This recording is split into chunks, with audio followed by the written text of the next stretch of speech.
Let's focus here on the non-prosecution agreement and why this did not happen and the case for why it is very, in my opinion, likely he was an intelligence asset. So in 2019, Joe, if you could please put this up from the Daily Beast, Vicky Ward, remember, this is Vicky Ward. This is the person who reports from Vanity Fair 2002, probably the foremost authority on Epstein. She reports that Alex Acosta, while he was being screened by the Trump transition team in 2017, when he was asked, why did you back off the Epstein case? She says here, she was told he belonged to intelligence and to let it go. Now this, I want to be clear, it's not been confirmed 100% that he said this. This is reporting from Vicky Ward about the Trump transition team.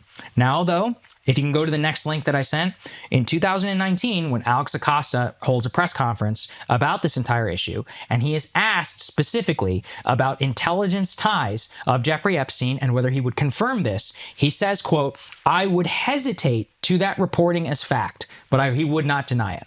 Later on, he is asked on the record here by the Office of Professional Responsibility whether he had any information that Epstein was an intelligence asset. He says, absolutely not. I did not have information. And he's informed that he is allowed to speak about this in a classified setting if he would like to, but he denies that he had information. But it's important to actually release the exact transcript as to what and how he was asked. Because you remember when I said earlier, when Naftali Bennett said he never worked for Mossad, that's very different than worked with Mossad. That's very different than was aware of, had contact with, right? Do you see what I'm saying? Yep. Like, there are multiple non-denial... People can be very specific with their wording to evade the truth. Correct, as any lawyer and as any former U.S. attorney would know when he's under question. But nonetheless, Alex Acosta had an opportunity to address this and issued a non-denial denial in his public press conference in 2019. Last time I was here, I told you guys my great regret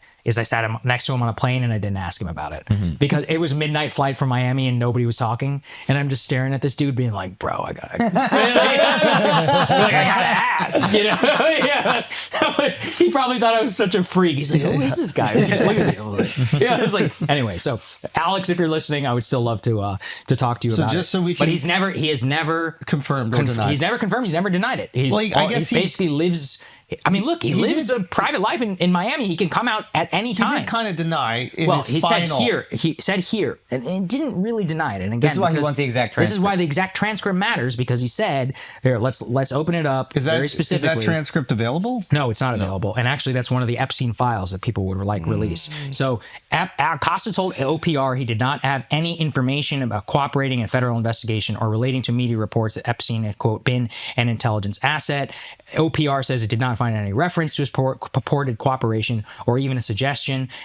In the footnote, they says when OPR asked Acosta about his apparent equivocation in a 2019 press conference in answering the media question about Epstein being an intelligence asset, he said, quote, "The answer is no." So that's what he told them. Okay, let's be clear about what he said, at least in one on-the-record setting, because there are various different reporting on this. I am personally inclined to take the totality of evidence of everything I talked about his connections with Hoffenberg, with Adnan Khashoggi, with Douglas Leese, to show all of his connections that we're about to get into with Israel and say, I think there's a pretty good case to be made.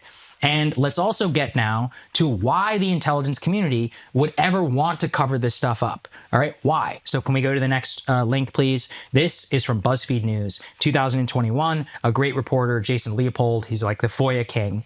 And what he reported in 2021 is secret CIA files say that staffers committed sex crimes involving children. Declassified CIA Inspector General report shows a pattern of abuse and repeated decisions by the federal prosecutors not to hold agency personnel accountable.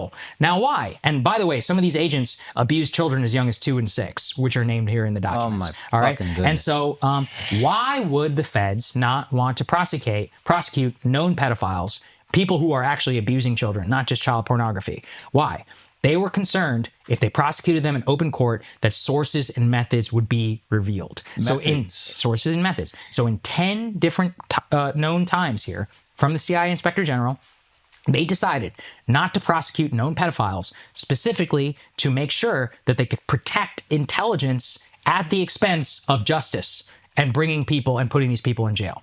So that shows you that there is a track record here from the United States government from the CIA Inspector General report, in which even in a much lower level scenario, that they don't want this information to come to light. Not because they necessarily care about the justice. They care at the end of the day about sources and methods, and about at all costs, they want to keep all of these people out of open court, because those people might start talking a whole lot of shit while they're on the transcript, on the record, and they might say, hey, you put me in federal prison, I'm going to tell the whole world what I know. And in exchange, they're let off with probably the worst crime that you can commit, literally, in my opinion, like the worst possible crime that you can commit. We're talking about the sexual abuse here of children as young as 2 and as 6. Second one, and this shows you actually a more systematic one. Shout out to my friend Daryl Cooper, who flagged this case to me in his podcast. I highly recommend it, the Martyr Made podcast on the Epstein files. So this is something he brought to my attention via his podcast, is that all throughout the 1970s and 1980s, there was this place called the Kincora Children's Home in Northern Ireland,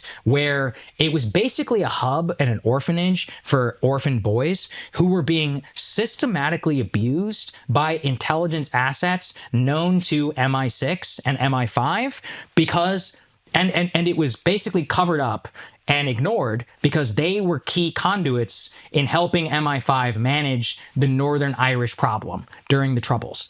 This is but a clear-cut example of basically Just how quick, it works so with the everybody Epstein. understands. MI5, MI6 is British intelligence. These are British intelligence. And then the Troubles is a time in which there was Irish resistance. Irish resistance against the UK and Northern Ireland, and it's complicated. So, I'm not a full expert. The argument is, in order to manage that resistance, they had these intelligence assets who were sexually abusing children. They knew they were sexually abusing children, and they let it happen, and because they let it happen advantageous because it was advantageous to continue that intelligence. So what I'm just showing you, though, is that this has all happened in the past. But just so we can clarify, it doesn't mean MI5 and MI6 are orchestrating the molestation of these children. It means that they're looking the other way, which is equally heinous. It's honestly worse in my opinion. I actually think it's worse. Okay, fair enough. Yeah. Because it is advantageous for what the current administration or what the country wanted at the time. And so you were using this as evidence that intelligence communities have done this in the past. These are verified incidents. They show us this has happened. And real quick, it would lend itself to this idea that intelligence communities were aware of what Epstein was doing and was able to look the other way because there was access to certain information and money that they wanted. So it would thwart this idea that the government is actively using Epstein as a worker, if you will, to run a blackmail ring.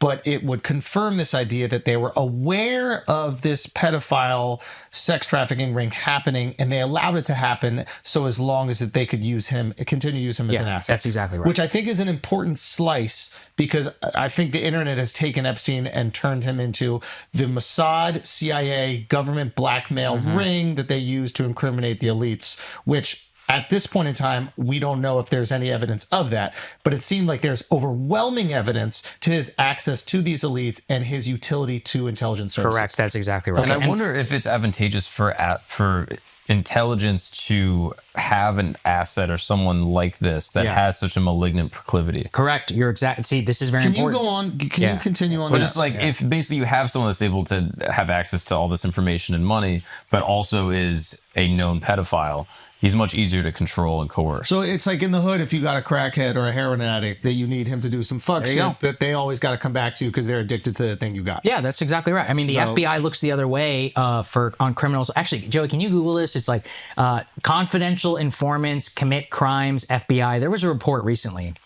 It came out a couple of years ago that named like the number of crimes that the FBI allowed its confidential informants to commit while it was working with them. This is Whitey Bulger. Yeah, but it's not Whitey. It's like it goes way bigger than that. Whitey would be like the biggest the perfect version. example of that. So the notorious Boston gangster, of course, who was always an FBI informant, but they allowed him to continue to run shit in Boston. I mean, it's thousands of crimes. Or Like, it's CIA shocking. propping a dictator, and they can do whatever they want to their people. They can do whatever you want as long as you keep certain things. Oh, you can kill tens of thousands, hundreds of thousands of people as long as it's your loyal